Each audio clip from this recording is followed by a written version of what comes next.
இப்போ நம்ம long french not எப்படி போடுறதுன்னு பார்க்கலாம். French not, long french not எல்லாமே வந்து இந்த பூ கோர்க்கிற நீடில் மாதிரி பெரிய நீடிலா இருக்கும். அதுல வந்து ஒரு 12 கவுண்ட்ஸ் எடுத்திருக்கேன். எடுத்துட்டு நாட் போட்டு வச்சிருக்கேன்.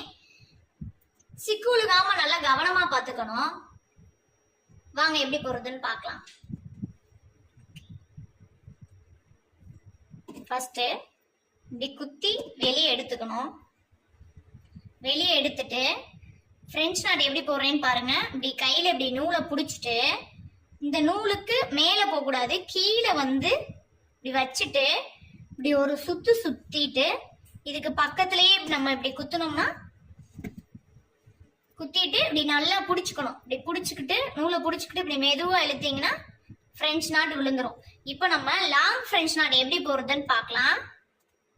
அதே மாதிரி தான் இப்படி கீழே நீடில எடுத்துட்டு இப்படி பிடிச்சிட்டு இந்த இந்த சைடு உள்ள நீடில இப்படி பிடிச்சிட்டு இப்படி கீழே வச்சுட்டு இப்படி ஒரு சுத்திட்டு சுத்தினோம்னா இப்படி நம்ம பக்கத்திலேயே குத்தி இழுத்தோம்னா ஃப்ரெஞ்ச் நாட் விழுகும்.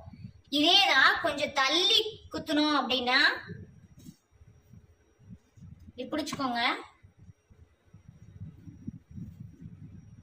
இப்படி குத்திட்டு இப்படி இழுத்தோம்னா லாங் ஃப்ரெஞ்ச் நாட் விழுகும். திரும்பவும் போடுறேன் பாருங்க. நூலை இப்படி எடுத்துக்கிட்டேன், இதை பிடிச்சிட்டேன், இப்படி ஒரு சுத்திட்டு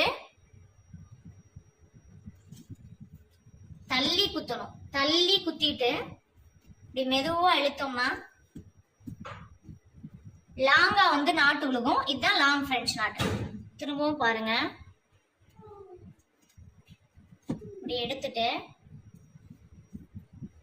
இப்படி பிடிச்சிட்டு இப்படி கீழே வச்சிட்டோம்னா நீடில இப்படி கீழே வச்சோம்னா இப்படி ஒரு சுத்திட்டு தள்ளி குத்துனோம்னா மெதுவா பார்த்து இழுக்கணும், இல்லைன்னா சிக்கு விழுந்துரும். Long french knot விழுந்துருச்சா?